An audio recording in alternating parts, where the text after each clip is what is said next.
All right, ladies and gentlemen, good evening. Good evening, everyone, and welcome to Cobblestone's 2025 annual meeting of the membership. That was what we just displayed there was our spring membership promotional video. We shared that a few weeks ago with the membership. It's on all of our social media. I strongly encourage everyone, please share that, post it on your social accounts, spread the word about all the great things happening here at Cobblestone. First and foremost, thank you all so much for being here. Happy spring and happy kickstart to a highly anticipated golf and social experience this spring and summer together at Cobblestone. Today's agenda, the presentation portion, I'll be sharing with you an overview of the state of the club, focusing in on our membership, as well as some of the operational initiatives that the team has been working on this off-season. I'll then turn it over to Neil Reedy, our PGA head golf professional, for a golf and grounds update. Jay Vanderstein, president of the board, will share information about an important board initiative that's been worked on, and we'll finish the presentation piece with a treasurer's report from Matthew Hill. From there, we'll open the floor to member Q&A, and we'll conclude this evening's meeting with Bob Cheslika, who is the election committee chair, who will share the 2025 board election results. So with that, the state of the club, and all that we're working on here together, all the great successes that we're enjoying as a club and community are solely from the love and the commitment that you have as a membership, but also the tireless efforts day in and day out from our wonderful men and women of all the departments here. And I'd like to just take a quick moment and recognize our leadership team, our executive team, Neil Reedy, PGA head golf professional, Brent Wenzel, our ground superintendent, two new faces to our organization. This offseason I had two goals. One was to build our executive team and fill two extremely important roles, and the other was to run a half marathon. I bet you can guess which one I did achieve. I'll keep working on the other one, but really excited to welcome Brian McLaughlin as our new director of food and beverage, and chef Joe Comunelli, our new executive chef. So to the executive team, thank you, gentlemen, for all you do.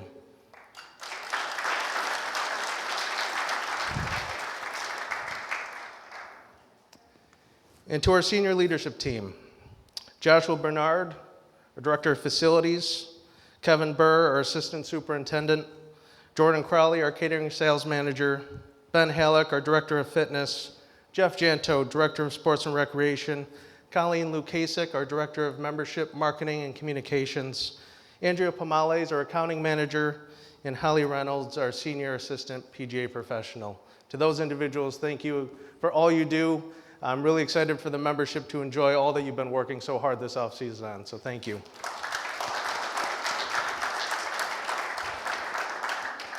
And I'd be remiss if I didn't ask for one more round of applause for all of the men and women in all of our departments, from the grounds team, food and beverage. Jeff is already talking with the pool team. I mean, there's so many men and women who make Cobblestone so special. The service teams right now, from the front of house to the culinary team, putting on some great meals for some diners in the restaurant. So to all of our men and women, thank you so much.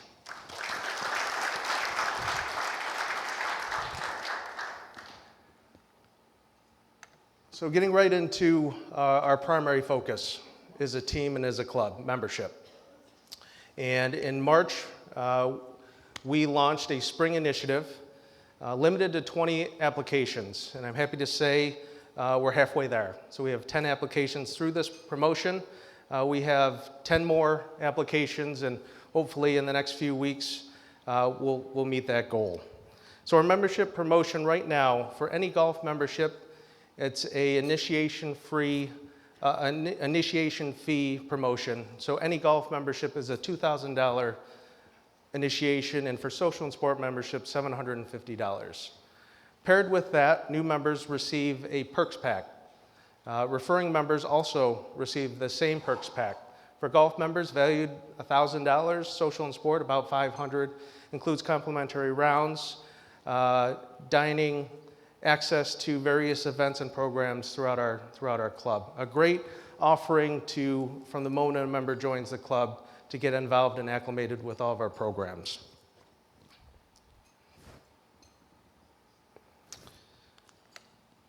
So a quick overview of the initiatives and how we're growing our membership. So in March, we launched that spring promotion, which is still live today. Please, again, share the word. In April, we launched the video that we just played. Again, please spread the word. And behind the scenes, we've been making significant updates and advancements to our technology. One, our website. Colleen Lukasik, our Director of Membership, and somewhat the unsung hero behind the scenes, Holly Reynolds, has taken such an initiative on our technology. And just a few weeks ago, if you were to check our public site, it was really golf focused, and now with her efforts and all the programs our team is working on, when you visit the website, it's a full display of our offerings from food and beverage, sports, recreation, private events. So it really does give a great depiction to the public of what Cobblestone's all about. In the last 3 months, so in quarter one, we have welcomed 11 new members to the Cobblestone family. We are right now on track to budget, but we need to keep the momentum. And the next 60, 90 days are extremely important for all of us. And so again, it's relying on each of you to spread the word of Cobblestone and bring your friends, family, and colleagues to experience all that we're doing together. In May, in the next few weeks, we'll be sending a direct mailer out to residents within a 5-mile radius. We're working with the team, the Troon membership team, Colleen and myself on that mailer and spreading the word, inviting individuals throughout the community to come experience Cobblestone with a few other exciting promotions, the day of discovery being one of them.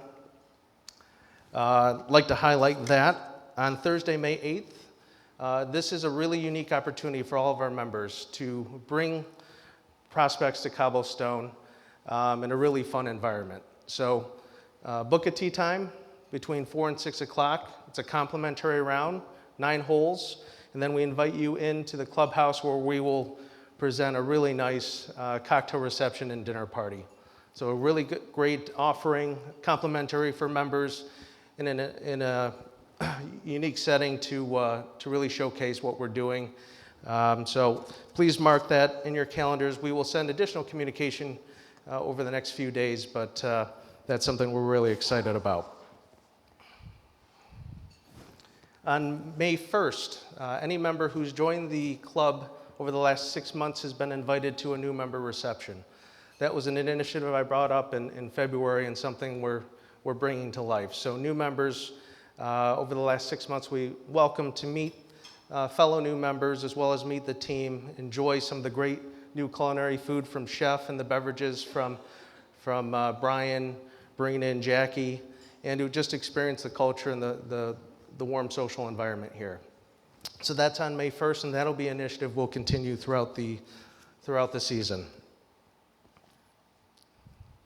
Would also like to highlight that with the positive changes throughout the organization, not only are we welcoming new members, but we're also welcoming members back to the club. So in the off season, we have welcomed a handful of members who are on LOA, a handful of members who had originally elected to resign, elected to stay as part of the club.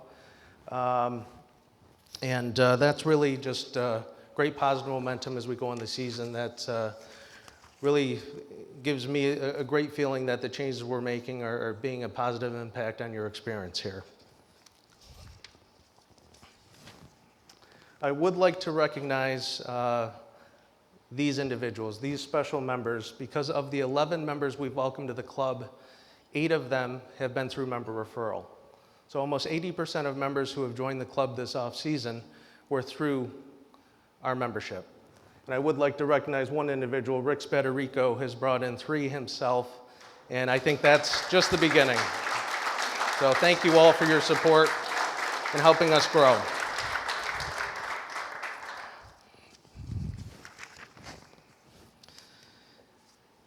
In addition to focusing on growing our membership, our focus is on your experience and enhancing the member experience in all areas, from golf, ensuring we are a family-friendly community, elevating our sports offerings, and making sure this is a fun social environment for everyone. I'll let Neil discuss the golf operation, but from a family side, this is one area where we really have significantly made great strides over the last few months. Our kids clubhouse program, so we will now have a dedicated kids recreational space year-round. Bigger picture, we're looking to have child watch services not only just once a month, but on a more regular weekly basis for families. We have summer camps, 3 new summer camps, and it said a lot within the first week. One of our weeks was sold out. So there's a really growing demand for recreational kids programming spearheaded by Jeff Janto, and I can see that program growing and growing as we continue to grow as a club. We're bringing back swim team and a few other initiatives that are highlighted under Jeff and in our spring summer events guide. Not only programs here at the club, but opportunities for you to enjoy family offerings outside through some of our partners. So in the off season, I hope some of you were able to enjoy ice skating at Dick's Sporting Goods. We have a rock climbing family adventures off site in the next few weeks. And then we have a family Red Wings game where we have some VIP seats for a special game, complimentary to members in your families. And that's a fireworks night as well. So it'll be a really special night for the community. From a sports standpoint, I'm not going to get into a whole lot of detail right now, but I will in a little later. In terms of fitness, we have one of the best fitness directors in the industry with Ben Halleck.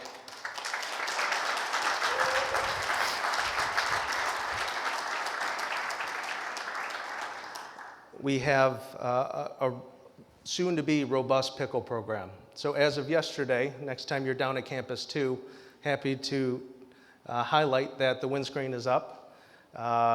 Definitely is a impactful difference from playability, but also from a visual. So every court has a logoed windscreen. And in the back of the room with Jeff's station, we have a pickleball guide, which highlights all the programs this year, from inter-club pickle leagues with the community to clinics, happy hours, and some really fun just opportunities for you to get out and experience and learn the game. And then from a pool standpoint, we also have the pool guide. So as I mentioned, pool team will be back. Jeff Bryn will be back as our head lifeguard. We're building that team, and there'll be enhanced programs and events down there, as well as some new happy hours for adults and families. And then from a social standpoint, the Bridge Restaurant, food and beverage has certainly been a focus this off-season. With Chef Joe, Brian, and team, we just launched last week our spring menu. The concept behind that, and when I say that, that was many, many renditions, probably 12 or so renditions, working with the team as well as a team with Troon for input and support. The final product is a menu that offers a lot of variety. Whether you're coming off the golf course with your family looking for a quick casual meal, we have elevated, fast casual, price-sensitive menu items, as well as if you're looking for a more refined dinner service, more of a date night style, or entertaining friends and family, we have an elevated Italian-style steakhouse menu. So a lot of variety, elevated proteins, prime cuts, house-made sauces and pastas. The feedback has been really well received, and pairing with that is an advanced cocktail menu. So spring cocktails, crafted by Barina and Jackie, as well as a new NA cocktail and beverage list. So enhanced cocktails, NA wines and beers as well. So we're really trying to accommodate all the different demographics and palates, and really proud of what the team's produced so far. I mentioned the event guide, and I would like to recognize Jordan Crowley, who oversees all of our private events and is really she just celebrated her 1-year anniversary, but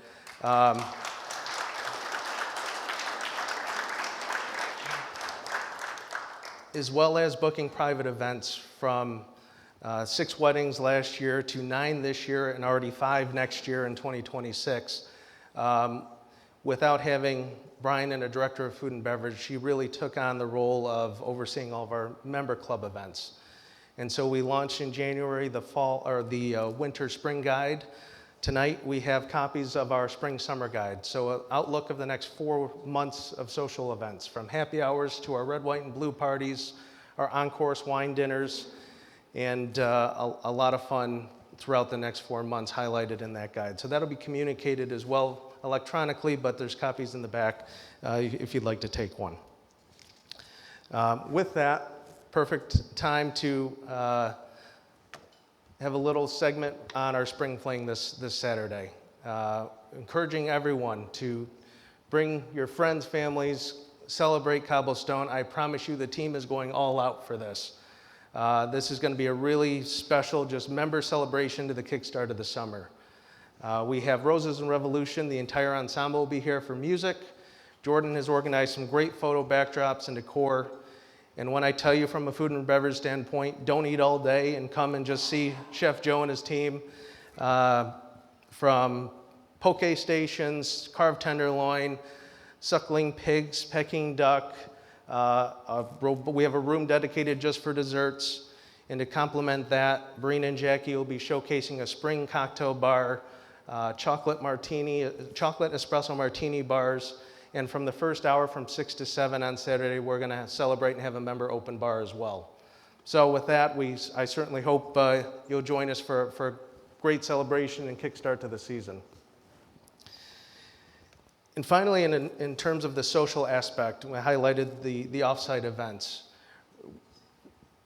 One of our initiatives has been to expand our brand throughout the community and partner with well-known brands, luxury brands. And so excited to announce a new partnership and bring to everyone's attention a few partnerships that we've had for the last few years that I want to make sure everyone takes advantage of. But one of our new partnerships is with the Lake House in Canandaigua. And this is something official over the next probably month. We'll have a formal announcement. But Cobblestone members will have exclusive privileges at the Lake House. Up to 25% off rooms, discounts on all food and beverage, and discounts at the spa. And with our partnership, we're finalizing a date, but we're going to have a Cobblestone member reception down at the Lake House, exclusive to our membership. And at that celebration, everyone is going to receive a custom Cobblestone Lake House membership card, which is pretty special. So more information on that soon.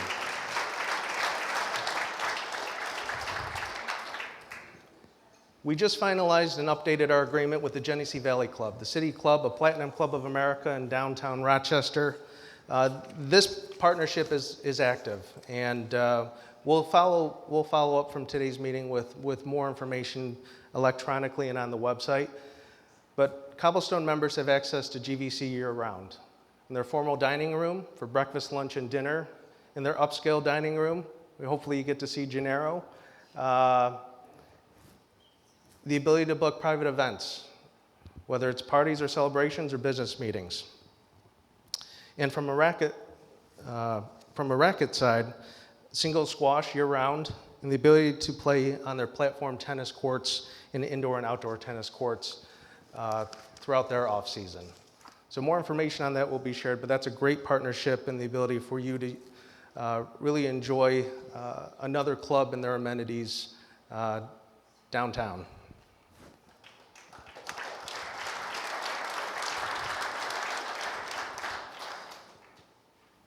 And another unique partnership is with the Rochester Americans and Nighthawks.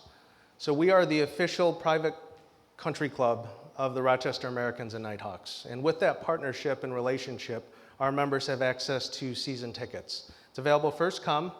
I will like to share that we do have a handful of tickets for the upcoming Americans playoff game. So if you're interested, please just reach out to me directly. And then when the season is over, we do have complimentary tickets for the Nighthawks. So those are available again on a first come basis. Typically you can sign up online for those, but again, it's a great way to venture out in the community and added value to your membership here. And then again, focusing on the member experience, communication and feedback, I know is certainly one of the top priorities, and it's been one of our focuses this off-season. Happy to share, and again, thank you, Holly, for the work on this on the back end, but we are more than ever recommending and pushing everyone to the mobile app. And as somewhat of an incentive tonight, and Holly's here all night, and she is the tech guru, in under 2 minutes, no pressure, in under 2 minutes, she'll have the app on your phone. And if you have the app tonight and you show Barina, Jackie, or anyone at the bar you have the app, you get a free drink tonight, okay? But with that, and one of the purposes behind the app, again, to better connect with this membership, and in addition to email marketing, we are going to begin push notifications. Fast, real-time reminders on important club announcements and events. In addition to the app, we are partnering with Member Insights, an organization through our partnership with Troon. This will be launched hopefully in the next 30 days. But in terms of real-time member feedback, this is going to be paired with our Jonas software, which is through our POS. And with this, you'll have the ability to provide immediate feedback on your experiences in all departments. And so that's an initiative that we'll share more information soon, but I would say as soon as the season starts, you'll have the ability to, after a dining or golf or fitness experience, for instance, you'll have real-time the ability to let us know how we're doing, and we'll track that data with Troon and make the necessary adjustments to ensure your experience is to our standard. The club newsletter, thanks to Colleen, our Director of Membership, will be returning next month. And we are working on a structured communication plan. So Monday, as everyone knows, he does a great job with it. Every Monday is a golf communication from your head pro. Every Tuesday will be a food and beverage communication from your executive chef and your Director of Food and Beverage. So you'll always know those 2 days you'll get up-to-date information about what's coming up in the week and weeks ahead. So to conclude my section tonight, wanted to start a new tradition and to recognize, like I said, the Cobblestone is here today. It's special because of the men and women and what they do on a day-to-day basis. And I couldn't do what I do if it wasn't for the employees of Cobblestone. And boy, they give it their all day in and day out. And they are elevating this club in so many ways. And I am so thankful and proud of their efforts and grateful. Tradition is to recognize a few individuals at the annual meeting in front of the membership to celebrate their achievements and to thank them for their services. And I'm glad Brian was able to pull him out from service because he's in the restaurant tonight. But our Employee of the Year award, this individual has done some unbelievable things. Come on up, Jason.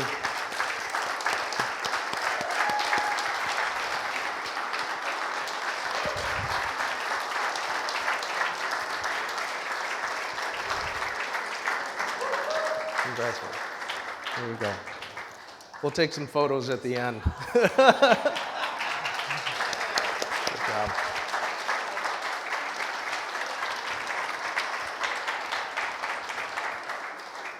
So when I say Jason does it all, Jason does it all. This picture, last minute, a culinarian called out, and this was Cheers to Cobblestone, where we had a pasta wheel action station.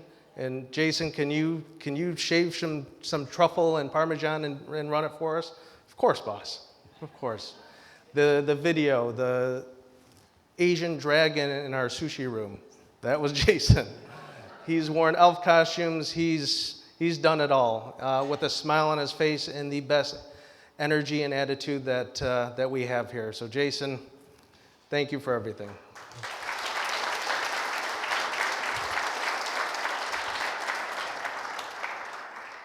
This next individual really needs no introduction, and we have two leaders of the year this year.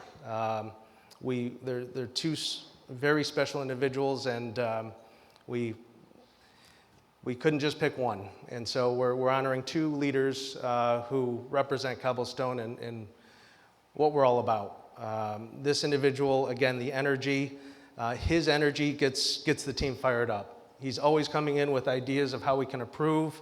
The fitness center is going to have some new pieces of equipment very soon.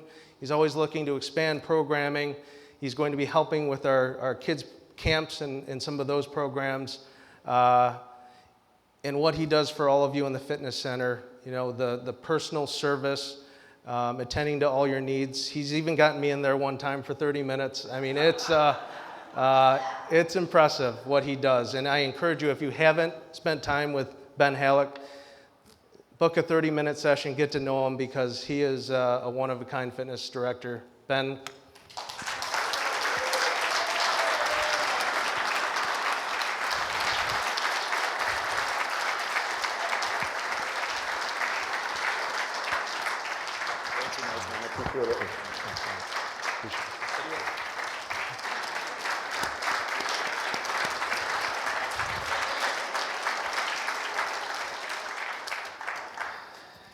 And finally, she needs certainly no introduction, and I've highlighted her a few times tonight because she really, again, she does everything.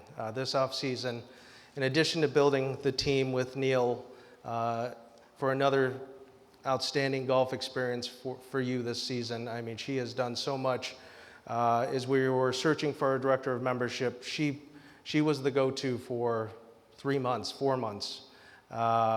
She's really overseen all of our technology, and day in and day out, she pops in the office, is there anything you need? And trust me, there's about 6, 7 things I give her on a daily outside of her normal job. She's got a special team out there in the golf department. It's a one-of-a-kind operation with her and Neil, and Holly, I can't thank you enough.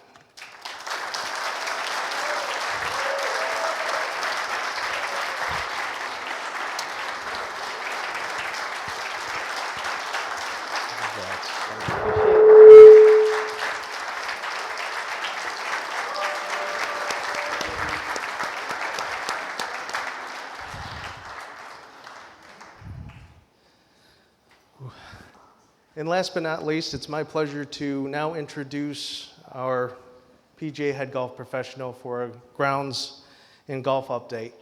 But as he makes his way up, it's my pleasure to announce, and we haven't announced it yet because the Western New York Golf Association, we've been waiting for them, but we're waiting no longer. We want to celebrate this great news. Please join me in welcoming the 2025 Western New York PGA Golf Professional of the Year.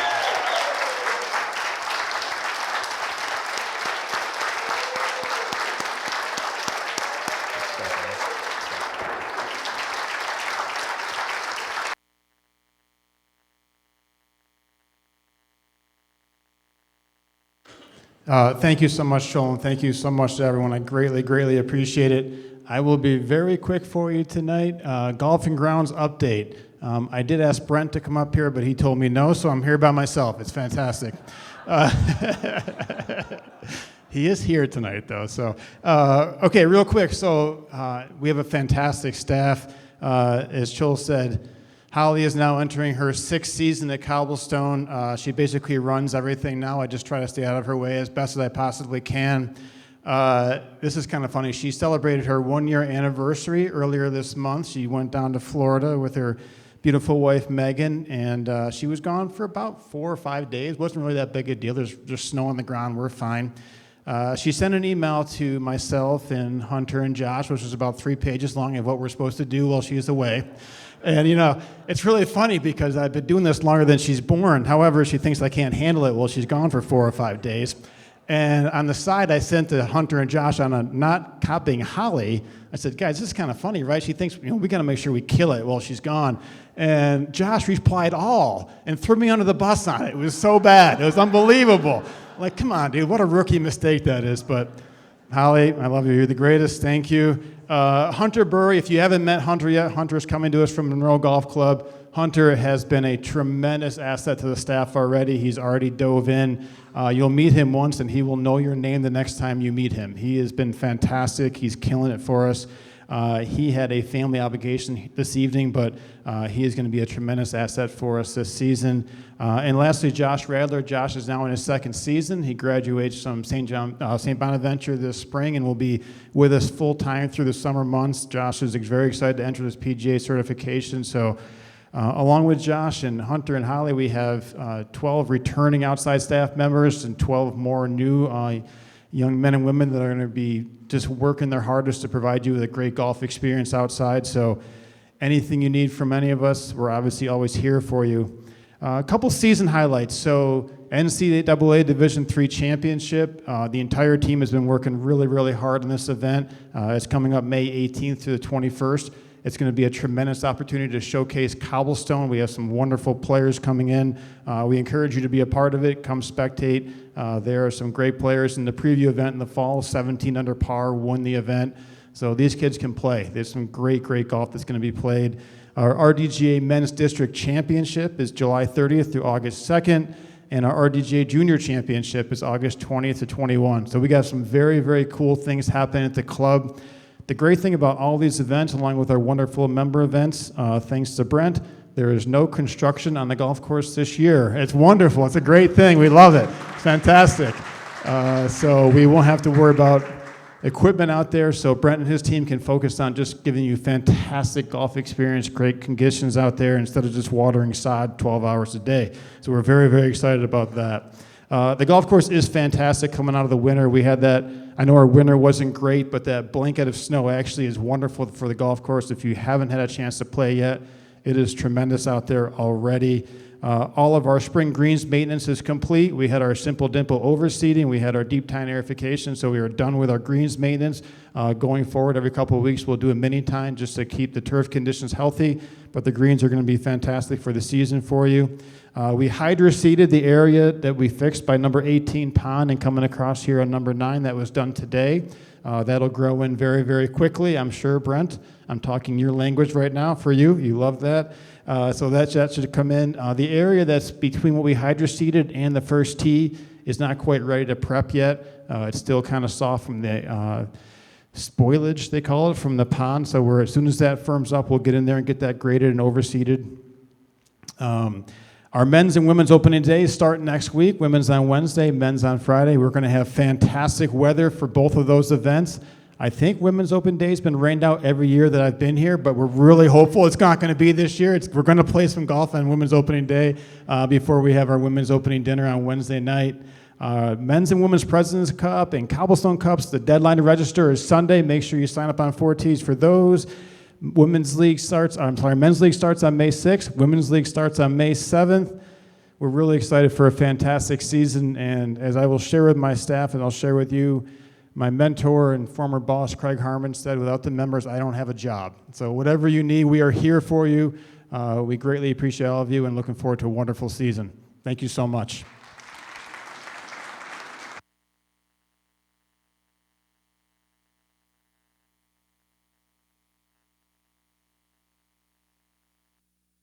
Do you have me on? Okay.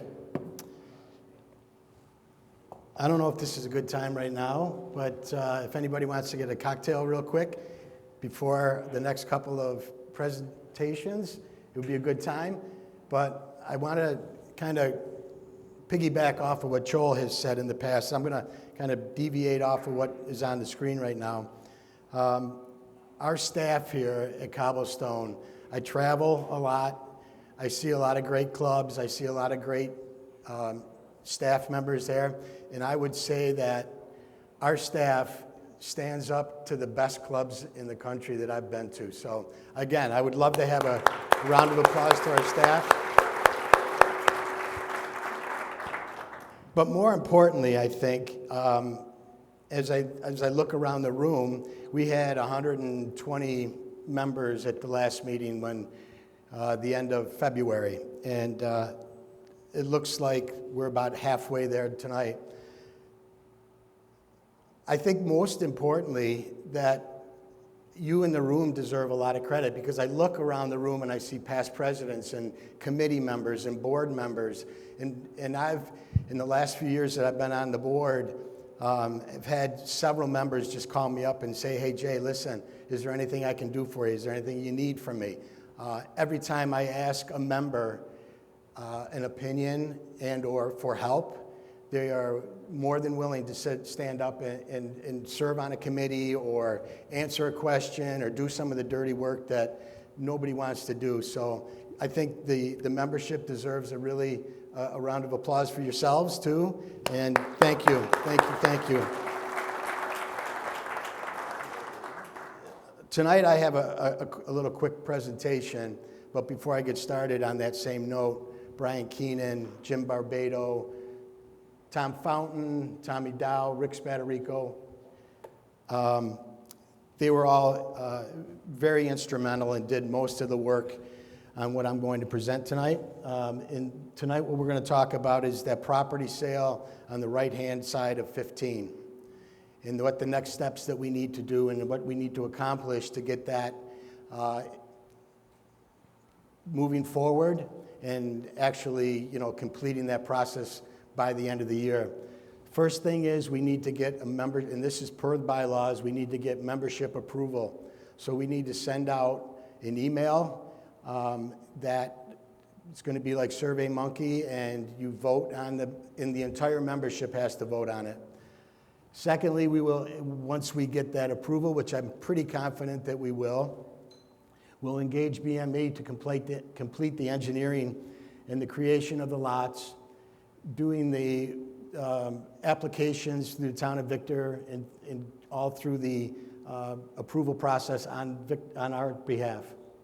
After the approval from the town of Victor, we'll have to circulate the plans, get the signatures that needed from the town, Monroe County Water Authority, the Department of Health, and then that approval process goes to being a map filed for a subdivision, and at that point, then we can list the lots. Let me get to my notes. So I know there's going to be some questions. The first question might be, when could we start this? We're prepared, because of the hard work of our group, we're prepared to send the election out next week, as early as next week. So we could get that going. I think per the bylaws, it's a 10-day open window that people have to vote. And so I'm thinking by third week of May, we may have an approval. Another question I know that has been raised is, what's the cost of this? For BMA to do the work that they need to do, that should be less than $15,000. And we feel that's reasonable. We've talked about getting full, help me on this, Jim, like all of the utilities and going through that, and that's a significant investment. Bring the water across the street and add the sewer line. Yeah, so and that would add a lot of costs, and quite frankly, we felt that it wasn't something that the board or the club should be in, developing lots and getting involved in that. That's not what we need to do. The lots are going to be offered at market value. That way we ensure the club gets the maximum value and the maximum dollars returned to us at the end. Also, I think the big question is, what do we do with this money when we get the money? Timing looks like, I would think that it's a 2 to 3 month approval process based on getting on the calendar for the town of Victor. You probably have some questions, got to come back the next month, but it's possibly a 2 to 3 month process for that. At that point, we'll be ready to go. We're thinking probably third quarter of this year to have these things available for sale. And depending on the market, we think that it'll probably be a pretty quick sale. The proceeds are going to be either, and this will be determined by the bank, we have to have, since there's a lien on the property, the bank will have to give us a lien release, and we're very confident that they will do that we can have that lien release for us. And it's either going to be put into debt reduction, reducing the amount of the loan, and or we'll put that in a capital reserve fund.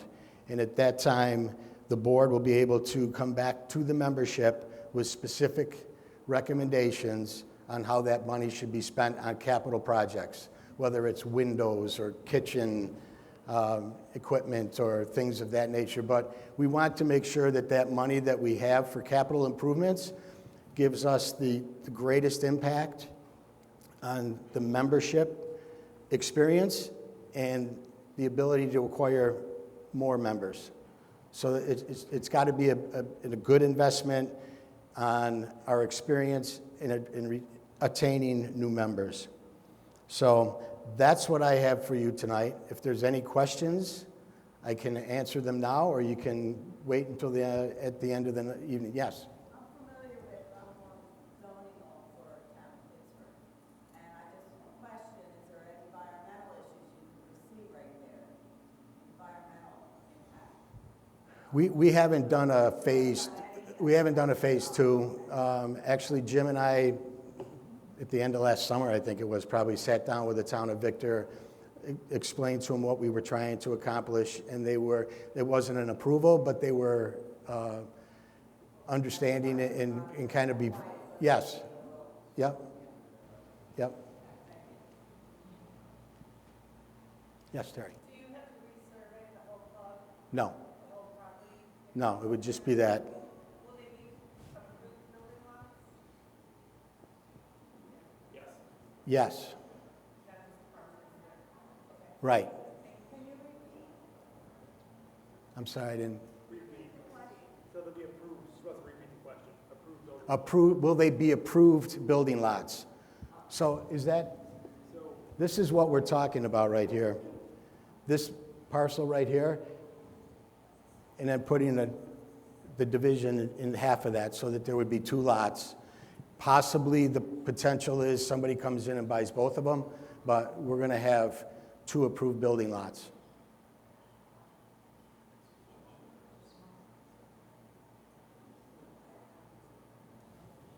Do you know what the market value will be when you first offer? We don't. I mean, Well, I listed at market value, so I just we haven't done the research on what a lot would do at this point, because when we've been meeting, it was within the last couple of months, and a lot of things have changed in the last. No, I know. I mean, we would just be speculating at this point to say what a value would be on them. But I think if you went on Zillow and looked at property. And the one we sold for $1 to whoever we sold to sold for $175, that we have to grow there. So it's a significant amount, I feel. Yeah, we agree with you. We think it's a significant amount of money.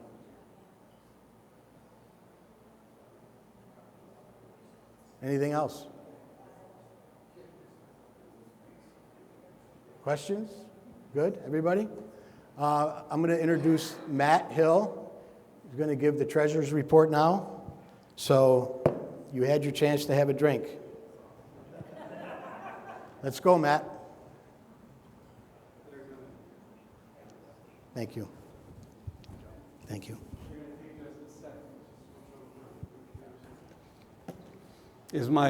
Okay, I'm on. Just to follow up on the question about environmental concerns on the lot on 15.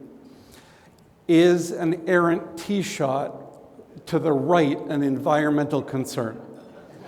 There are legitimately hundreds of balls in that lot. So thanks for coming, everyone. I am thrilled to be here, thrilled to share some information with you.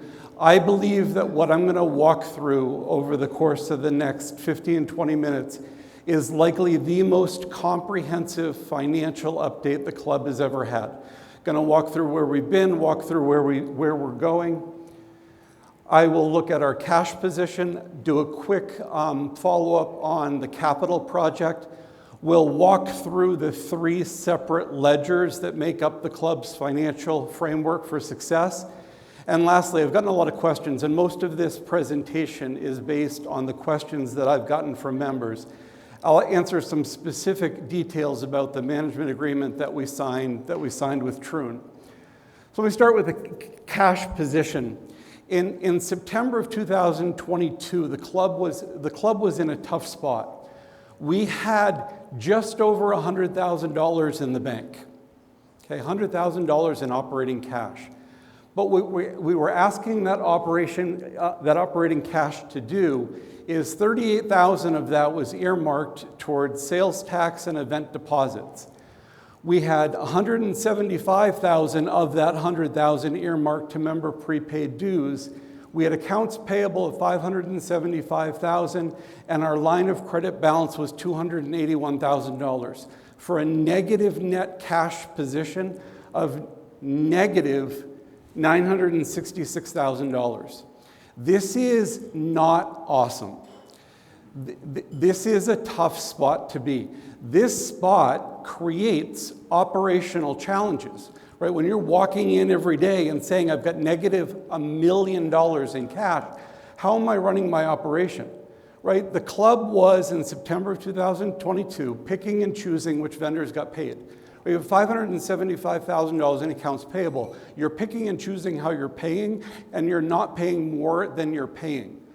We were at legitimate risk without corrective action and infusion of cash. We were at risk of missing payroll. It was that significant. It was that troublesome in September of 2022, and it led to challenges securing credit for our capital projects, right? Our business in 2022 was not strong. And when I go over the terms of the loan that we have with Lions, it absolutely, our inability to run our business efficiently in 2022 cost us in later attempts. What was the solution? Do you remember in November of 2022 when if you prepaid, you got 20 guest passes? That was the solution, right? The club was short on cash, so the solution was let's borrow off of tomorrow's earnings. And enough cash came in that we kicked the can down the road. But that wasn't an effective long-term solution. But it wasn't just cash in 2022 that was our problem. We also suffered from regulatory non-compliance. Right? Our club is a 501c7 social club. 501c7 social club. We're not a charity, right? We're not a 501c3 charity. We're a 501c7 social club. And with that come requirements on how we operate and how we keep our records. I had a conversation with the club's accountant in 2022, and it was around the time we were doing the bylaws. I see Andrew here. And writing the bylaws, in the bylaws, it required the club to do a CPA review. And I'm like, come on, we're better than that, right? We can do better than a CPA review. We can do an audit. And so I went to the club's accountant and I said, why aren't we doing an audit? And the club accountant said to me, Matt, you can't do an audit because you can't pass an audit, right? The club lacks the required controls and systems in order to pass an audit. So I went to the director of finance. I said, this is what the accountant just told me, right? We can't do an audit. And she replied, he's right. We did not have the necessary systems and controls in place in 2022. Here's an example. The club is required to maintain detailed records and subject to limits on non-member income, right? We're a private club. We are subject to limits on how much income we can take in from non-members. We became a 501c7 club in 2020. In what month was the first dollar of non-member revenue recorded? Not 2020, not 21. If you guess 2022, you're still wrong. We didn't record the first dollar of golf income, non-member golf income at this club until May of 2023, right? when you hear on your social network, on your group text, when you hear about the club and the club not running well and all of those challenges, that is a 2022 story. That is a 2023 early story. This is not the club that you have today. The club that you sit in from the regulatory systems, back office operations stuff is completely different today than it was 2 years ago. Today, we have $790,000 cash in the bank, right? Our cash position is stable. Our cash position is strong. What are we asking that cash to do? $91,000 in sales tax due and event deposits, $400,000 in prepaid operating dues, $122,000 in accounts payable, which is the bills that we have in front of us that we just received, and our line of credit balance is zero. We have $790,000 in the bank. We have $600,000 in short-term liabilities, leaving us a total net cash of positive $176,000. That is a $1.1 million difference from where we were 2 years ago. Having that position, being stable, leads to operational flexibility.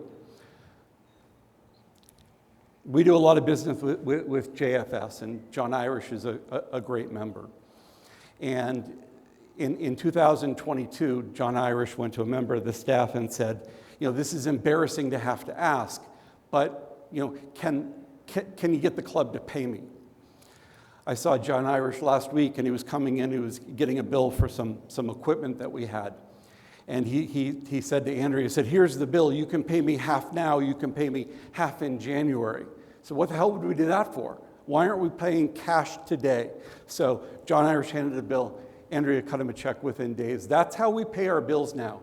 And what that's doing is that's improving our credibility among our vendors. Right? If you're not paying a vendor for several months on end, vendors talk to each other, and it's not long before vendors say, is that a business that I want to work with anymore?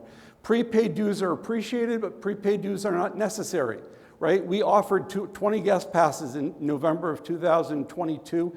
Today we said thank you. We gave you 6 guest passes in exchange for your prepaid to say thank you, but the club does not need prepaid dues anymore in order to pay our bills and operate.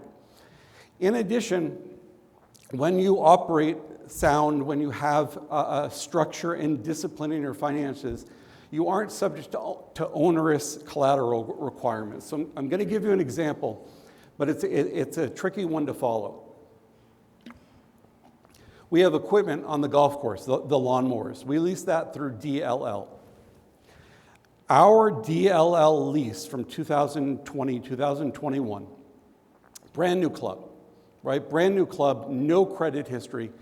When we got that equipment, the lease required a letter of credit from the bank. So we went to Canandaigua National Bank and we got a letter of credit against our DLL lease as required. Not only did we pay for the letter of credit, but in order to obtain the letter of credit, we had to put cash in the bank equal to the amount of the letter of credit. So in order to get the lease, we needed a letter of credit. In order to get the letter of credit, we needed to have cash in the bank. So our cash is idle. We're paying for the line of credit, for the letter of credit rather. Our cash is idle, we're paying for the letter of credit, and we're paying an interest rate on the lease. So when you aren't operating your business soundly, the costs add up. Over time, our structure and our discipline among our finances will lead to lower rates on borrowing. From a regulatory compliance standpoint, we are eagerly working towards being at an audit standard. Our loan with Lions National Bank only mandates that we do a CPA review. We may only do a CPA review because it's less expensive, but there's no reason that we as members can't hold ourselves to a higher audit standard, even if we're not going through the formal process of conducting an audit. So that's the cash position. Just a second to wrap up on the 2023 capital enhancement project. We spent in capital enhancements through that project about $1.3 million on the golf course, $550,000 on the clubhouse. Most of it is outside of those doors. $304,000 in Campus 2, the vast majority of that is the pickleball court. We spent $2.49 million on capital enhancements as part of that project.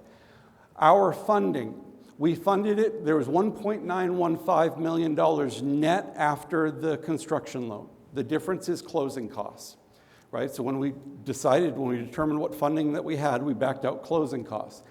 We had $100,000 in multi-year prepaid dues, and the plan when the construction project, when the capital project was developed and every department came through, rather than each individual area having their own contingency, the plan was that no initiation fees would be spent towards other projects, and initiation fees would be the contingency for the plan. So we had overage. All of the overages came from the golf course. There was an overage on the bottom of the 8th and getting the bottom of the 8th hole ready.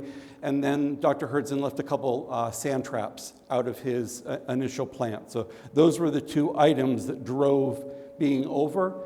The initiation fees did exactly what they were designed to do. They provided that cushion so that we had the ability to finish our capital project with the money that was allocated to the capital project.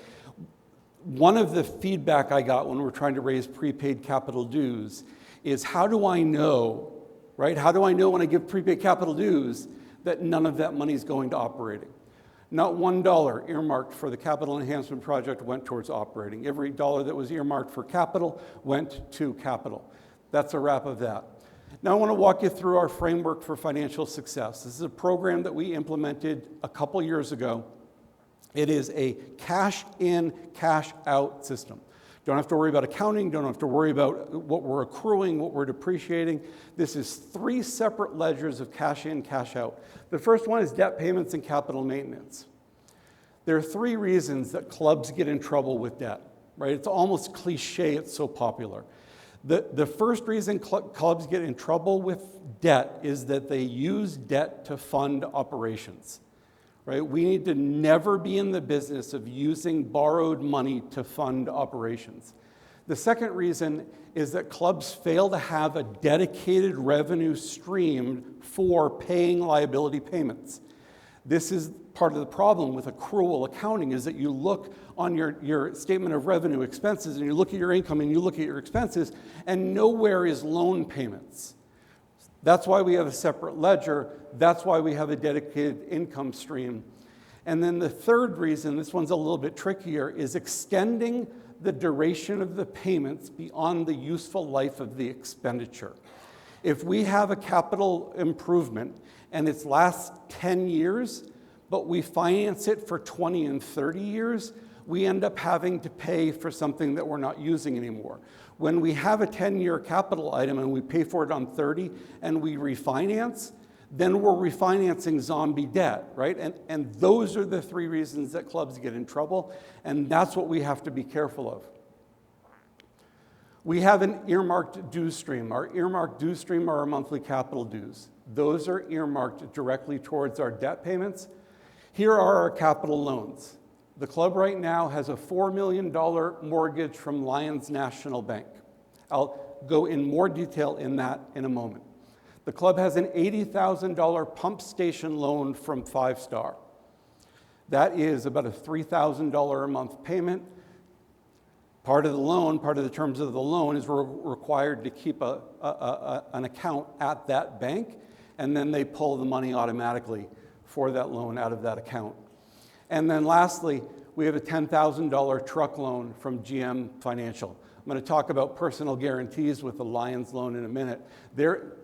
We bought a truck. In order to get the truck loan, we needed the personal guarantee from a member on that truck loan.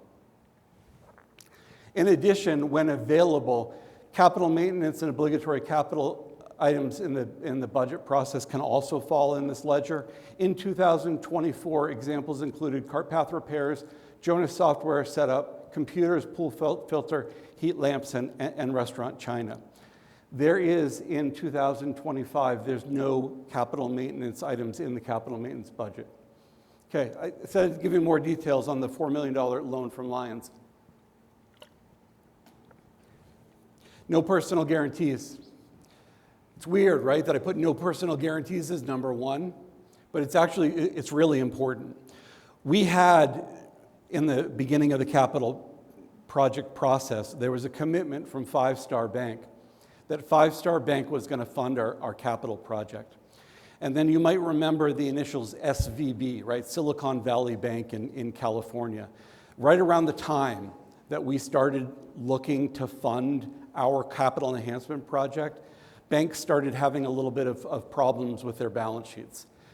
Five Star pulled out and said, we're not going to fund your capital project. It was about Five Star. It wasn't about us. They got nervous. It wasn't about us.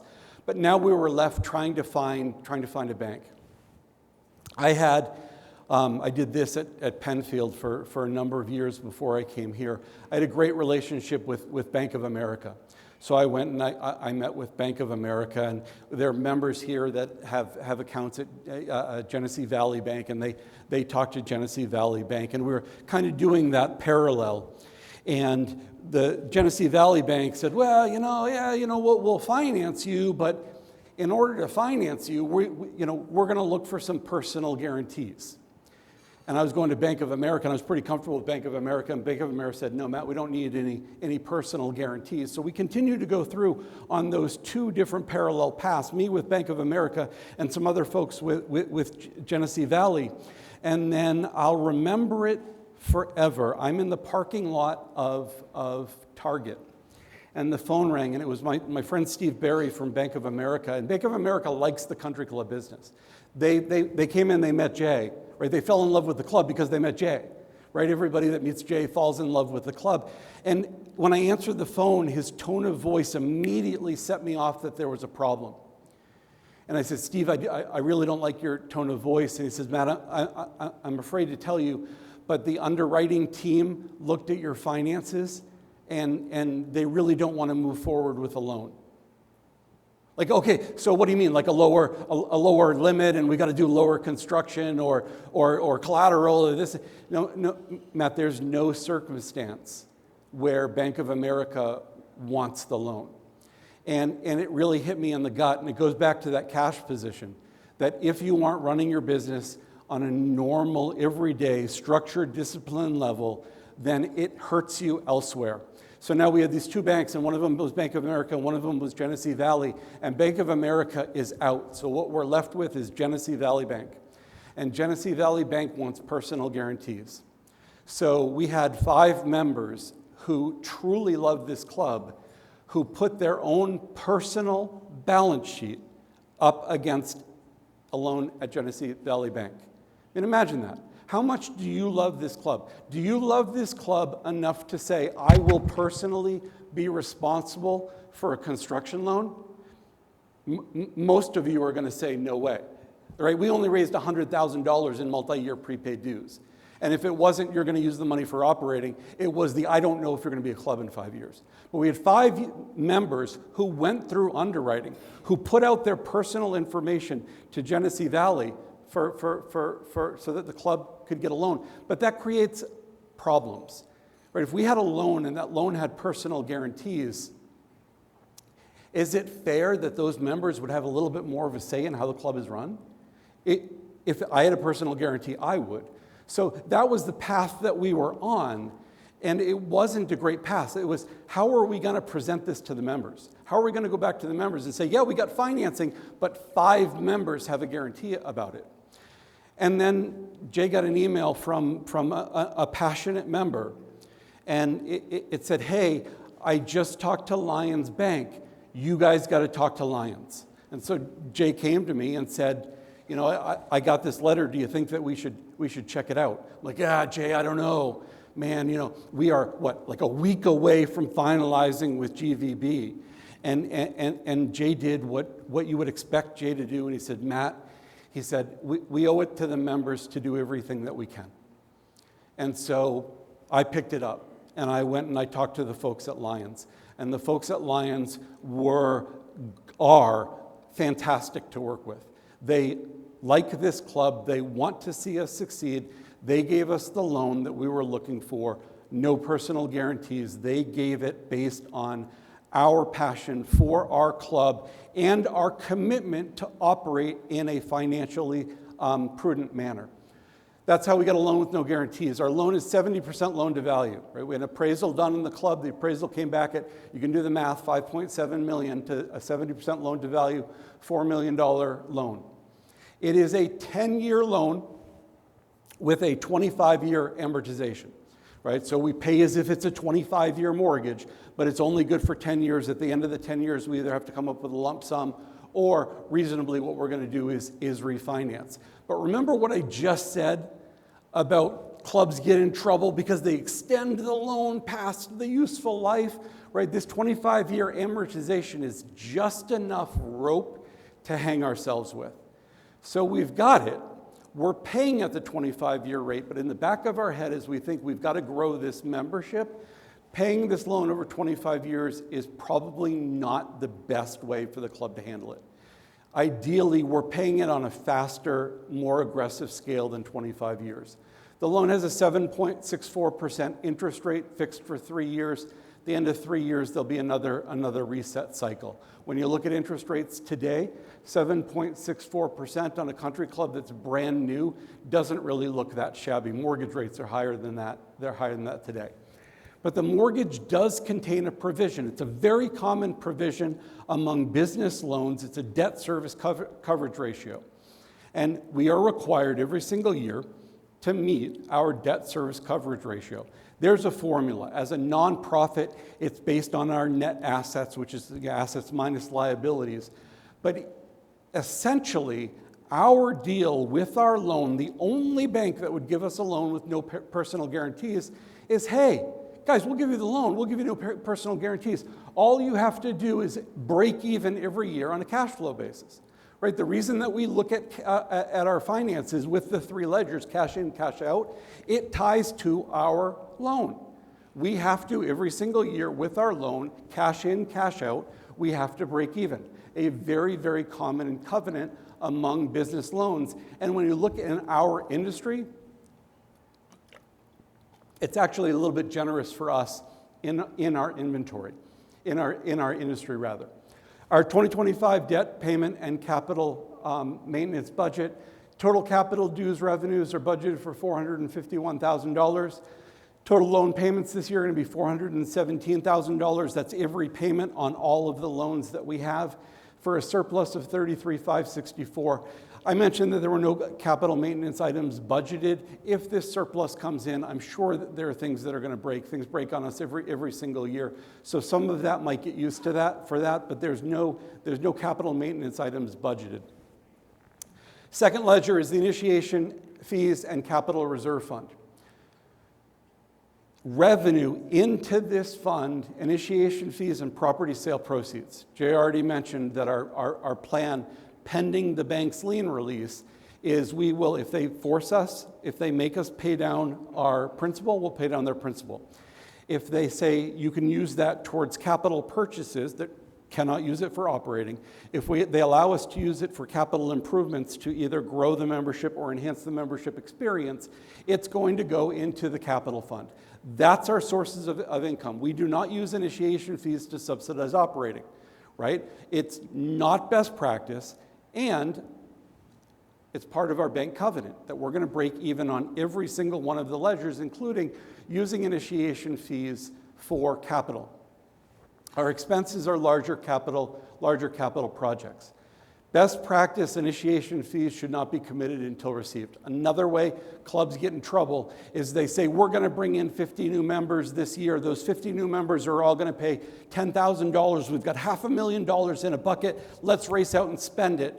Only then the economy softens. You don't get all those members. You don't get those initiation fees, and then you're stuck holding the bag. Best practice, a practice that we strive for, is not to allocate initiation fees until they've been received. It's not always possible. Our initiation fee budget this year is about $85,000, right? Joel walked through the initiation program that we have where we have lower initiation fees this year. We need to grow our membership. It's not going to be a big year for initiation fees. In January, our boiler went. What are we going to do? Right? Our boiler went. We've got to buy a new boiler. Net cost to the boiler about $45,000. We did get some insurance money as a result of the boiler going, so it was a little bit more, but net of insurance proceeds, about $45,000. And then to get Chef Joe up and running, the board voted about $25,000 in kitchen equipment, and he's got most of that. He's got most of that now. So $85,000 initiation fee income, capital expenditures to date $70,000. That gives us a slight surplus for the year. I am beyond excited to announce that the club has established a capital reserve fund. You look at where we were 2 years ago. Picking and choosing who we were paying, the club has $300,000 in a capital reserve fund as you sit here today, not included in the $700,000 in operating. Where did this come from? This is funded with a combination of initiation fees. We used initiation fees to backstop overage on the capital project. That wasn't all of them. Some of this is funded with initiation fees. Some of this is funded with savings from interest that we had budgeted for last year. We were very, very aggressive, and smartly so, with a ton of help to Andrea in the finance department, of using every dollar in cash that we had on hand to delay reimbursements on our construction loan. We were so successful in using our cash to time our distributions from the construction loan that it saved us $35,000, $40,000. That is now in the capital reserve fund. The last area is renegotiated capital requirements. Remember I told you about the loan for the equipment, right? The loan that required the letter of credit and the letter of credit that required the cash. After one good year of financials, we went back and we renegotiated that loan. We have great partners at Lions National Bank, so DLL wouldn't waive the letter of credit requirement, but Lions National Bank would secure that letter of credit against the equipment that was financed. So that freed up $150,000. That $150,000 is now sitting in a capital reserve fund. That capital reserve fund is held in an FDIC-insured interest bank account at Lions National Bank. As a project in 2025, the Finance Committee is going to be merging a number of capital lists that have gone around. Reminds me, Brian, can you send me the capital list that you have? I think it's the big one that's very thorough. Thank you. Sorry about that. So there are a number of lists going around with capital that the club is looking for. The Finance Company will be merging that, and then we'll work with the Board of Governors on identifying and prioritizing. So you can imagine a scenario where the Finance Committee is merging capital requests, capital improvements that we need. The Property Committee is working on selling those lots, and then we come back at some sort of member communication, member presentation to say the board has identified these as our priorities, and they're asking for the membership's approval to get that. One of the areas, I've talked to Andrew a couple times about updating the bylaws. The bylaws address capital in so much as it restricts the board's ability to assess for capital, but it doesn't do a great job in restricting the board's ability to spend without the members approving it. They're very much, and I know that Jay's agreed and he mentioned it before, if the club is going to go into the capital reserve fund and spend money from the capital reserve fund, members should be involved. Members should get that consent, and that's something that we can put in the bylaws in the future. That's the initiation fee and capital line. Now we're going to go into operating dues and expenses. So everything is really solid so far. Our cash position is much better. We have capital dues, and capital dues are going to loan payments. We aren't pre-spending our initiation fees. We've built a capital fund. Where we have an opportunity, where we still struggle, is in this operating dues and expenses. So operating revenue is our operating dues, fees, and assessments, member and non-member operating, when we go to the bar, when we go to the restaurant, when we bring a guest and pay guest fees. And these are all of our expenses that happen every single year. So you name it, it's an expense, it's an operating expense in there. So a process change with our partnership with the Troon organization is that in the future, beginning in 2026, the Troon organization, including their on-staff leadership team, right? So Chol is Troon, and Holly is Troon. Troon will be submitting to the Finance Committee and to the Board of Governors an annual plan. We call it a budget, they call it an annual plan. That annual plan will ultimately be subject to approval from the Board of Governors. So what in the past has been the Finance Committee writing the budget, now it is Troon and the organization and their on-site leadership writing the budget. And later this year, work will begin on a 10-year plan. Okay, work will begin on a 10-year plan. It will include operating, and it will also include those capital items, right? It'll include those capital items that are in that list, and it's not a secret to anybody that the biggest capital item on that list is replacement of our 25-year-old irrigation system. A plan for that will start going into the works later this year. So I want to walk you through the operating budget, right? This is where people's concerns are. I found the best way to look at club operating budgets is by using the CMAA flow of dues model. Okay, as I mentioned, I've been doing this a long time. The CMAA is the Club Managers Association of America. Their flow of dues model works a little like this, is that you calculate the net expense in each department by subtracting the total expense from the total revenue, and then you get a subsidy. So if we were calculating the subsidy of food and beverage, it'd be food and beverage revenue minus food and beverage expense. So food and beverage, $30,000 worth of revenue minus a $50,000 expense, that's a $20,000 subsidy. Operating dues fund department subsidies. If you read my monthly update, it put in my monthly update right in the operating section, operating dues fund overhead and department subsidies. Operating dues fund overhead and department subsidies. Where do my operating dues go? They fund our operating and they subsidize our amenities. Some departments have no revenue, thus the net expense is simply the total department expense, right? The golf course maintenance has no revenue, so all of that expense is simply a subsidy. So let's look at the Troon Privé benchmark, right? This is the average typical Troon Privé club. The average typical small-size Troon Privé club has about $1 million in general and administrative, including marketing. They have $650,000 ballpark in utilities, taxes, building maintenance, and repair. So in simple, pure overhead, Troon Privé Club, which comes with a standard of being a solid, well-run, private club, they're spending $1.65 million in total overhead. Now let's look at the amenity subsidies. Last year, the average Troon Privé club spent $1.4 million on golf course maintenance.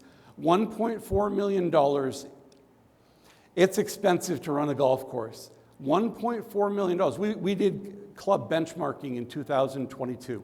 We put our numbers against other clubs that submit to this golf club consulting organization. In 2022, 3 years ago, in 2022, the average club in the Northeast of less than 500 members spent $1.4 million on their golf course. It's expensive to own a golf course. It's expensive to run a golf course. $1.4 million was the average in the Northeast among small clubs 3 years ago. The average Troon club subsidized food and beverage by $335,000 when you compare it to our club. That's a 15% subsidy or a 15% loss, right? You do $1 million worth of revenue, the club is going to subsidize it 15 to 20%. For us, that's $335,000. $75,000 for pool and summer camp, $50,000 for the fitness center, and then the pro shop and golf operations, largely due to golf cart rentals, typically runs at a subsidy. A typical subsidy would be $75,000. So you've got $1.65 million in operating, you've got $1.785 million in department subsidies. To run your average Troon club of a similar size to ours, it takes $3.4 million in dues revenue. $3.4 million in dues revenue. That, it seems like a lot. Penfield and Midvale are going to come close to doing that. Maybe closer to 3 than 3.5. We are handicapped. by the small size of our membership. 3.5 million, Joel, what would you do with $3.5 million worth of dues revenue? Right? This place would be the best club on the planet if we had $3.5 million in dues revenue. We're a long way from that. So when we wrote the budget this year, we couldn't be at 3.5 million because we weren't going to do $3.5 million in dues. So we take that overhead, and there's only so much that you can do with overhead. Right? When you look at the personnel in our overhead department, it's Colleen and membership. Right? Our biggest opportunity is growing our membership. That's a position, you can't eliminate that position, right? We need somebody in finance. The average Troon Club would actually have 2 people in finance, and you need a general manager. Like, that's it, right? There is very little that can be saved in pure overhead. Utilities, taxes, maintenance, and repair. Spend $130,000, $140,000 on utilities, $130,000 on property taxes. There's nothing that we can do to meaningfully move that number. But our budget this year pulls $120,000 out of what would be a typical small Troon Club. Then when you go down to the amenity subsidies, 1.4 was the average in the Northeast 3 years ago. 1.4 is the Troon average last year. We got our golf course maintenance budget down to 1.1 million. If we dropped that further, the experience of the professionals, both on-site and through the Troon network, is that we wouldn't have the kind of golf course that we want. Is that was as far as we could go and still have a golf course that we could call a Cobblestone golf course. We can drop it, right? I can cut another $300,000 out of that, but it would look a whole lot more like Clifton Springs, right, where there's no water in the rough, there are dandelions in the rough. We can do it, but it just wouldn't be called Cobblestone anymore. It wouldn't be the experience that we're looking for members. Food and beverage, there's a $95,000 subsidy this year. It's going to be hard, right? That's leveraged some from our outside events, but to come in at only a $95,000 subsidy is going to be tough. Pool and summer camp, $35,000. We save a ton of money in the pool because Jeff Janto is qualified to be the guy at the pool, so we don't need to spend that extra money on labor. Fitness comes in at $50,000. Pro Shop runs a subsidy. So we took $120,000 out of overhead. We took $600,000 out of amenity subsidies. We cut $700,000. The board voted unanimously that this was as low as we thought we could go and still have a club that we could call Cobblestone. That's $2.7 million. Unfortunately, we're only going to bring in $2.4 million worth of dues revenue this year, and that includes some pretty healthy member acquisition assessments. So when you take 2.4 and you have overhead and amenity subsidies of 2.7, what you're left with is a $300,000 shortage. Now, what most clubs will do, what Jay and I committed not to do 2 years ago, is that we were going to be open, we were going to be transparent, and we were going to be honest. What most clubs will do is throw 40 more new members on top of that and say, hey, the budget's balanced, and you can feel good. Right? You can feel good and say, the budget's balanced. I feel great about the budget, but it's not really. Right? It's balanced with quotation marks. So the board approved a budget with a $307,000 shortage. We are committed to our bank as a condition of our loan with no personal guarantees that we are going to run cash flow even every year. So yes, on paper, as issued, this is a $310,000 assessment at the end of the year. No one likes assessments, no one wants assessments, but our path forward is through responsibility when we manage our club's finances. Somebody in the audience is saying, because this comes all the time, and I get this all the time. With all that work we did on the Bath patio, you think we might have hired someone to go in and bring weddings and outside parties. Literally, this is a verbatim comment from the member meeting we had in, January, February, right? So it's like 7-8 weeks old, right? You'd think we'd hired someone. Jordan Crowley, she's here today. Jordan recently celebrated her 1-year anniversary. Jordan is the catering sales manager. Jordan has done so well so well with outside revenue, so well with events, that we run into a little bit of a regulatory pickle, right? Because we are a private 501c7 nonprofit. As a private 501c7 nonprofit, we are substantially all of our income must be from members for recreational or social activities. What does substantially all mean? Substantially all has a definition. It's 85%. 85% of our gross revenue has to come from our members. No more than 15% of our gross receipts can come from non-members' use of the club's facilities. And this is a huge misconception, we are nonprofit as a club. When we stop being a club, we stop being nonprofit. Our golf activities, members paying dues to have social. If we were to ever make a profit on food and beverage, that's not taxable. Once we step into the realm of using this room for weddings, then we become a business, and that business generates revenue, and that is taxable. We haven't had to deal with it in the past because things haven't been run as well in the past, and we do outside events and we wouldn't make a profit on them. But when Joel came in, he restructured the pricing of how we do our outside events. Our outside events are in our financial best interest, but when we make a profit on them, we have to pay tax, 21% federal, 7% the state of New York. We are not a 501c7. We are a 501c7 social club. We are not a 501c charity. We pay tax on our non-member business. It's called the unrelated business income tax, UBIT, if you want to do a Google search. And non-member activities also impact the member experience. We heard last year there were a lot of complaints around member access to the club. Non-member events impact the member experience. It's going to be a busy year this year. NCAA Division III, RDGA Men's and Junior Championships. We already had the Big Brothers Big Sister Gala, several weddings, Scotch Invitational, St. John Fisher's, Nazareth, 12 additional Monday tournaments. It's going to be a busy year here. It's going to be a busy year here, and there are a lot of non-member events, right? Our path forward as a successful club we all want to belong to, it isn't in outside events. The only path forward for us is to grow our membership.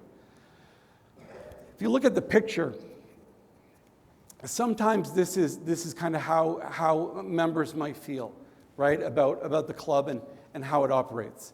Right? There always isn't clear what the path forward is. So I just want to give a 10,000-foot overview on the plan. Because they could ask, Matt, this is great, but what's the plan? So I'm going to give you an overview of the plan. Joel has details. The department heads have details. Here's a 10,000-foot overview on what the plan is to close that $300,000 gap. Make no mistake, our plan is our integration and affiliation with Troon Privé. This started back in June, July, when I reached out to Troon to see if there's a way that we could leverage their resources with what we needed in our club. We are a small club. We weren't going to be able to hire 5 or 6 more people, right, to help Joel. We needed to leverage a large organization with our small club. If we said one word, 2 words, what's the plan? The plan's Troon Privé. Here's our pre-Troon organizational structure. Board hires the general manager. General manager hires the department heads and manages department heads. With Troon, that organizational structure stays. But you add Archie Cart, the VP of Operations. Archie Cart serves as an operational resource for Joel in his day-to-day. When Joel has questions, in the past, said, I got this operational question. He'd call Jay, he'd call me. Now Joel has an industry expert at his disposal. They have one-on-ones every week and speak often. But it isn't just Archie.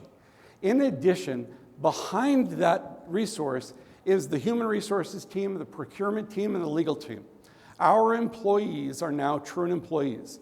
We are out as a club. New Club is out of the employee business. We have no employees. If we have an employee that has an employment-related issue, they've got an entire human resource department behind them. But it's more than just that. It's also the IT team, the golf course development team, and a clubhouse design and development team if we were to use them. But wait, there's more. Golf has retail support if they want it. Golf course maintenance has an agronomy team. Food and beverage, fitness, sports, member communications, accounting and finance. We take our local operation and we multiply it by a factor of X.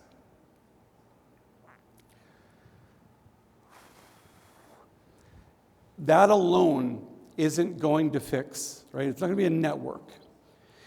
Every person on that organizational tree, every person in this building, every employee, every member of the board, and I would assume every committee member knows that the most important thing for us to do as a club to improve is to grow our membership. How are we going to do that? We have to deliver an exceptional experience. We know, the board knows that we last year did not deliver the level of experience that members come to expect. My wife wanted to go to dinner with friends. I was reluctant to bring friends for dinner here because I didn't know how long it would take to get served, right? And that's not uncommon, right? Everybody in this room is reluctant to bring friends. So thank you to those that have referred, but we need 200, 300 people to be referring this place to their friends and family, and it won't happen unless we improve the member experience. Our existing members are our most effective salespeople. Chol put the list up. 75% plus of our members this year have come from referrals from our existing members. We can increase referrals by improving member satisfaction, but it's more than that. It's more than just saying, here's your club, let's get dinner out faster. Here's your club, let's deliver dinner with a smile. It's also about expanding opportunities for members to enjoy and use the club. So an example, the hole-in-one program last year was redesigned. And I heard the program was being redesigned and I jumped right on it. And I can't remember exactly what was being proposed, but I said, how about this? I said, how about when a member hits a hole-in-one, we've got hole-in-one insurance, and rather than just the people at the bar getting a drink, like, what if we gave everybody in the club a drink? Right? What if we gave every golfing member a drink? And a member of the staff said to me, boy, Matt, what happens if people who aren't at the club that day, what if they come in and they have a drink too? And I said, that's exactly the point.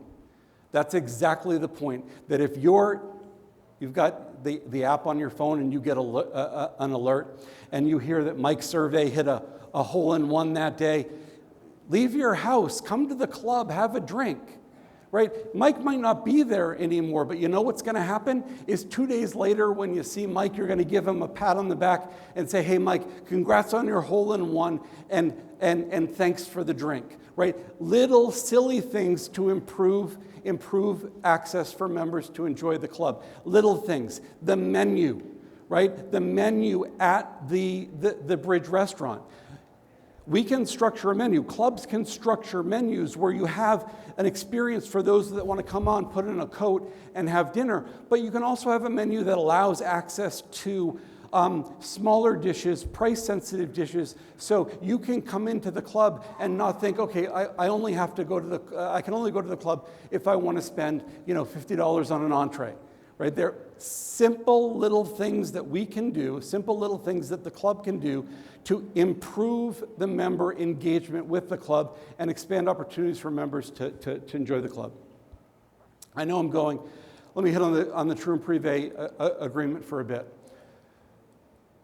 The True and Privé base operating agreement is $140,000 annually, increasing in 2027 by no more than 3%. It's a 5-year contract.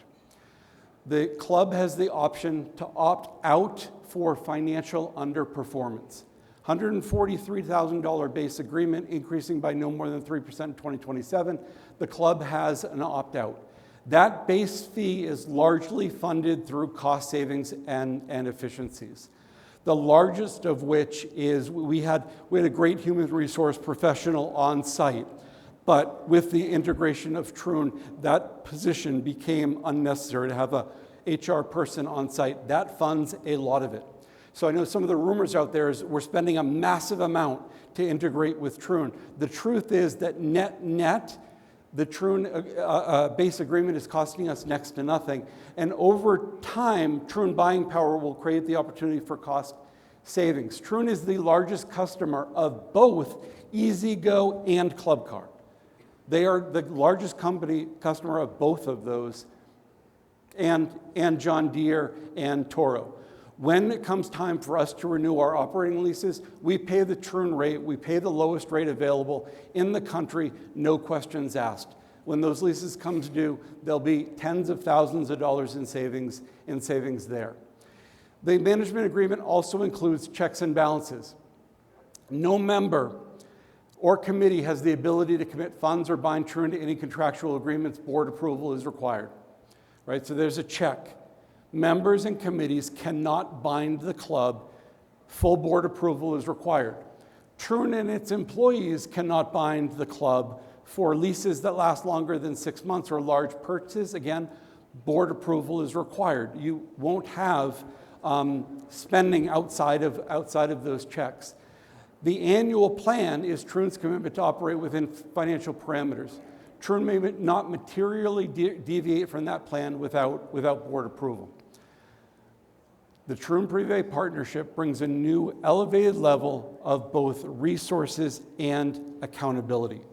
Resources and accountability.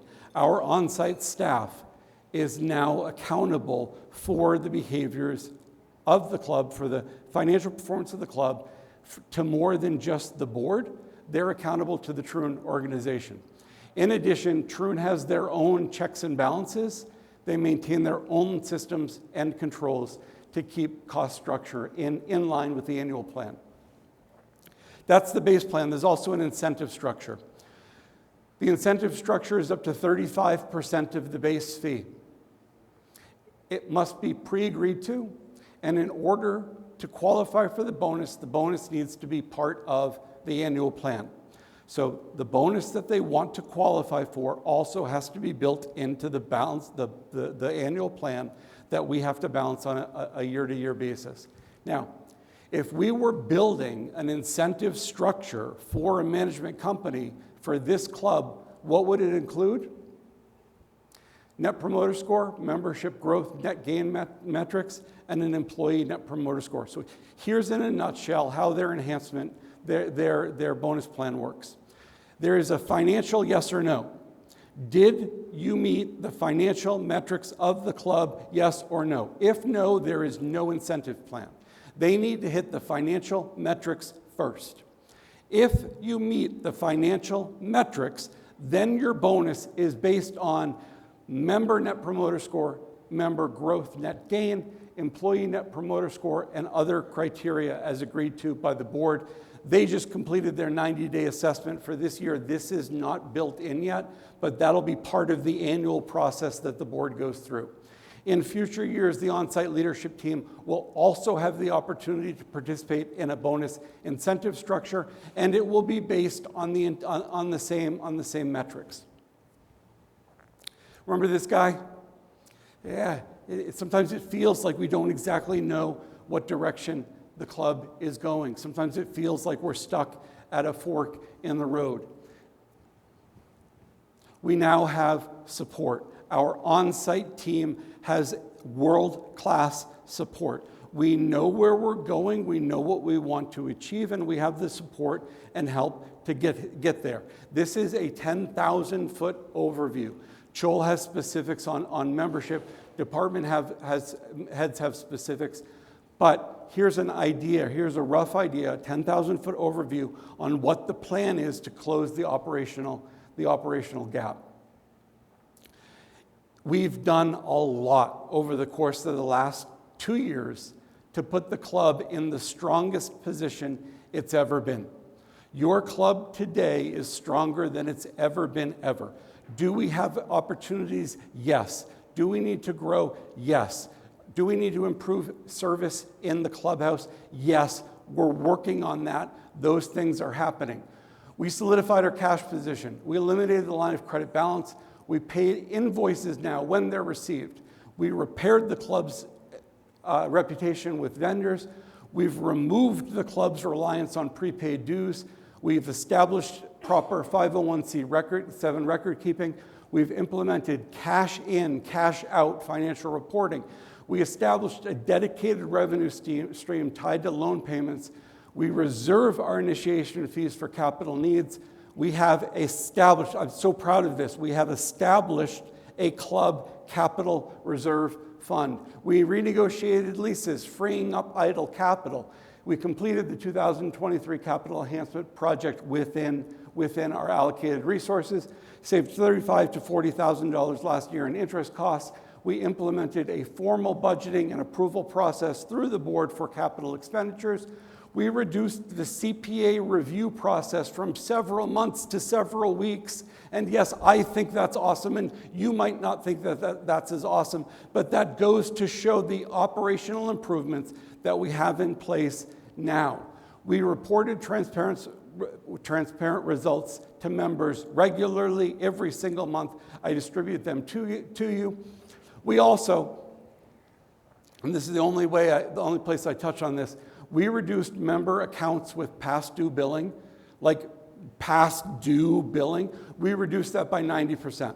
Members do not let their bills get out of control now. We have processes in place where we'll work with members, right? We'll work with you, absolutely, but we don't let bills get out of control anymore like we did in the past. And make no mistake, we got Troon, and we picked Troon, and we went to Troon, but make no mistake, Troon also did their due diligence on us. They picked us. They did not have to pick us. This is not a retail store where you go in and they agree to work with every single club that's there. These improvements made over the course of the last 2 years put Cobblestone Creek in a place where Troon Privé wanted to help us. And together with that partnership, we can grow this club and we can be very successful in a club that you are very happy both to associate with, spend time here with your friends, and refer that to others. I know this was a lot. I don't know how long I went, but I know it was a lot. So thank you. It is...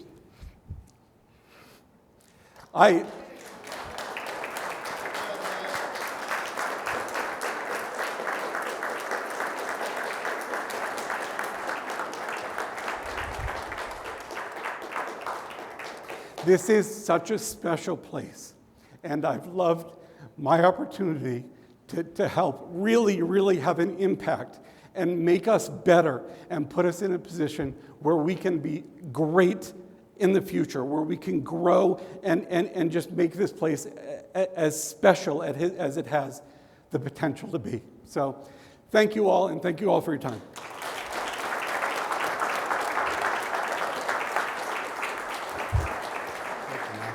Thank you. That was awesome.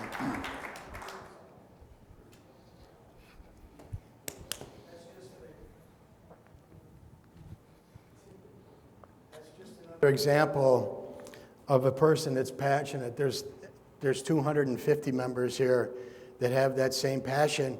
But Matt, I know it's just not the last 45 minutes, the last few years. The time that you put into the club is not known by most people, but the detail that you just showed, and it started with Jay Barber when we took the club over. You know, the members deserve transparency. It's member owned, it's member operated, and each board has that responsibility to the membership. And without your help, I just want to say that the club would be in a different position than we are today. So thank you so much. I appreciate your...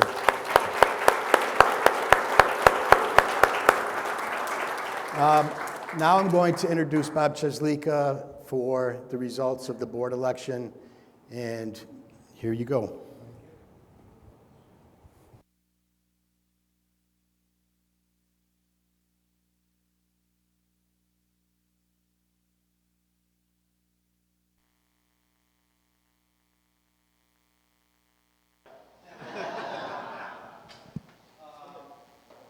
First of all, I want to thank John Dusty and Ruth Lund for their help on the election committee. I want to thank all of the folks who raised their hand. And before we get to the results, in order to be considered for do you have the other presentation? Is that better? Yeah, it is. Okay. Thank you, Neil. He helps me with my golf game, too. In order to be considered for a board nomination, you do need to participate in the committee. So after hearing all of this and the excitement that we have going forward, if you have interest in potentially being part of the board going forward, I encourage you to participate in one of the many committees that we'll have this year, and we'll have more communication out on that. So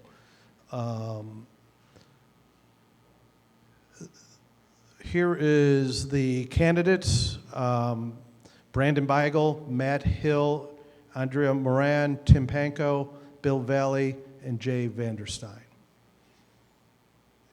And the winners are Brandon Beigel, Tim Pankow, and Jay Vanderstein. Congratulations.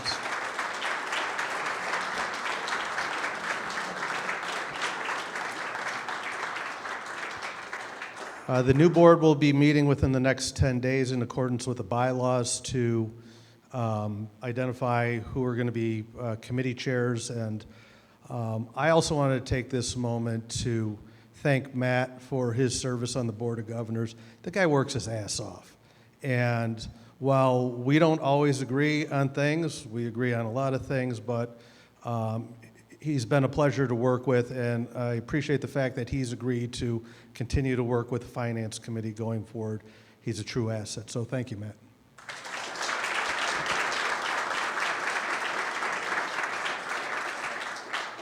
And with that, I think this meeting is concluded. Any Q&A?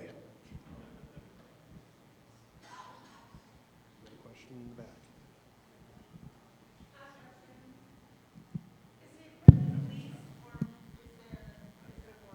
Is it a loan or a lease? The equipment, is it a lease or a loan? Yours? Yeah, That was a lease. okay. I just thought it was referred to as a loan at one point and a lease at one point, and I was just questioning it. That's all. No, the mowers are leased. All right.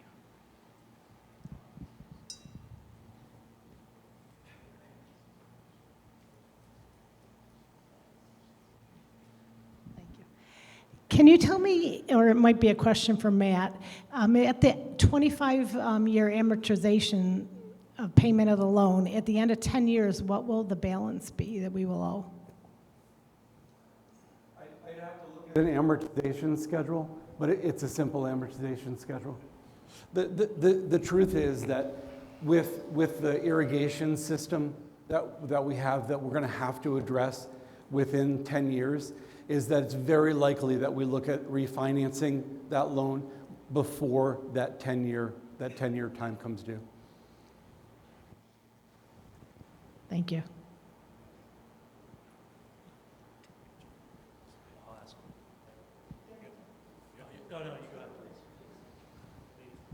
I have a question for the food and beverage. I just wondered why they've given up that great salad bar when that was the best thing this winter we had. Or aren't they? I haven't been here. We've been away. Check, check. Okay. Great question. That was a really nice member amenity in the off season. I will say the expectation of the new team and the talent and skill set. We now have a team that can deliver a timely service and an enhanced menu. And so, in full transparency, this off-season, without an executive chef, without a director of food and beverage, that salad bar was intended to add variety and help with timeliness of service. That's what I thought, that And, it and definitely so did. the expectation of the team and the level of service we want to provide in the restaurant, not even just the restaurant, but if you're at the pool, if you're coming off the golf course and sitting on the patio, when you sit at your table, you shouldn't have to get back up. And so with the extended menu that we now have with the elevated service standard, we'll be able to deliver without needing that salad bar is the expectation. But that is something certainly potentially off-season we would explore again.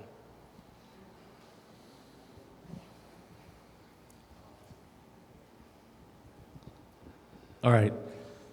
Quick question. So do we have a formalized business plan for new member acquisition and a strategy in place to achieve that goal? I would say so. There are target numbers through the budget in terms of member acquisition on a monthly basis that Colleen has, that she and I are working towards on a daily with representatives from Troon. In terms of the plan for attracting, it's really laid out with the slides from my presentation earlier in terms of the direct mailer, social media push, our website, the open house day of experience, and in large part, somewhat tying in all of the messaging from tonight, it's all about your experience and having an entire membership advocating for this club and helping us grow. So it's mostly, the focus is referral based to grow membership. I mean, that looking would at be the the numbers strategy. and who's come through our doors, it's going to largely rely on member referral. It will. So should we continue to rely on that approach or become more aggressive with the outbound promotion of the club? I mean, our focus is the member experience and hopefully having more and more supporters and advocates through our membership. And then I would say we have a pretty robust strategy with the support from Troon with what we're trying to do throughout the community. Okay, but are there measures in place? So we want to achieve 10 new members every quarter, or 30, whatever that number is. Is that actually being measured, and are people being held accountable to achieving that new member acquisition target? I mean, the two people that are held accountable because the operational budget relies on those members is myself and the membership department. Okay. I don't mean to give you a hard time, but just looking at this, new membership is going to solve every financial issue, right? It's going to improve cash flow. It's going to make things go a lot smoother. If we're going to really invest time and effort into something, not that I know much, but most likely it needs to really be that focus of outbound, of attracting new membership and getting creative and achieving those goals, but also have measurable goals so we can track it to make sure that, hey, we're bringing in 80 new members a year, et cetera, et cetera. We can't just rely on referrals and people saying, Cobblestone's great, come join. I think we might have to get to a point where we're going to local businesses, offering them corporate memberships, asking to present to their management teams about membership at Cobblestone, what we can offer from a meeting standpoint, food and beverage, company events, and things like that. No, and we're aligned with you. I mean, those are initiatives that we do have in place. I mean, there's reasons for some of these large galas that we're hosting is hope Right. to develop business relationships, and we're exploring corporate memberships with some of those. It's a process, but certainly, some of this outside business has a bigger plan for long-term success of the club, not just one event. It's developing a relationship and hopefully bringing in members through it. But I completely agree with what you're saying. Yeah, I think we have to treat it like we're selling a tangible product or some type of commodity We can't rely on people to come to us or just the referral network.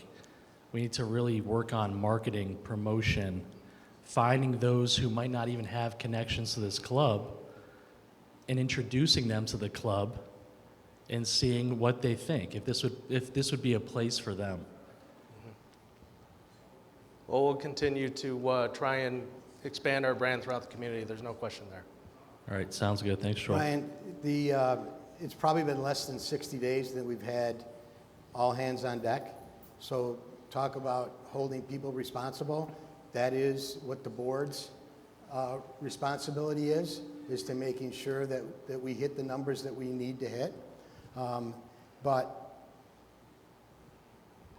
there has to be a little patience. We're partnered with an industry leader in a lot of areas. Membership is one of them. So we have to have a little time. We Oh, understand, totally. we Yeah. understand that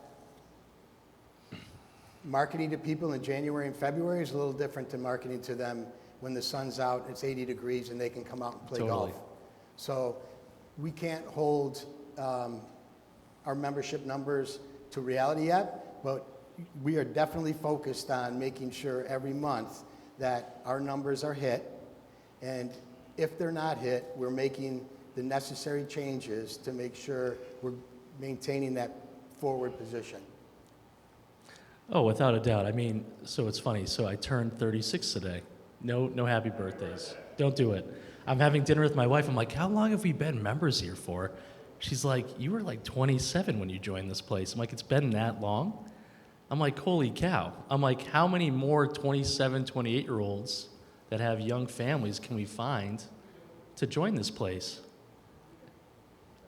And then we get, a run rate off of them for, 15, 20 years, indoctrinate them to the club and make it a place where, they don't want to leave. Their friends are here, their community's here, and they're eating here all the time, playing golf and things like that. And I look at the longevity of this place because I love it. I'm not joining any other club. I'll always be here. Like, how do we get more like-minded people like that in this club who are going to be like the Vandersteins? You have, relatives and children who are members here. How do we get more of those types of people who are fiercely loyal to Cobblestone? No, I don't have that many friends. No, I've actually had friends who were members here who left, actually, believe it or not. So, it is what it is, but I think the focus needs to be more on outbound and attraction to the club. We can't rely anymore on people coming to us. We can't do it. If we have to beef up social media, marketing, draw attention to this place to get people in the door and check us out, we got to do it. All right, here, take it. We got a membership committee. All right, take it. Love to hear your suggestions. Thank you for your offer. Hey, just want everyone to be successful. That's all I care about. Thanks, Brian. Thank you.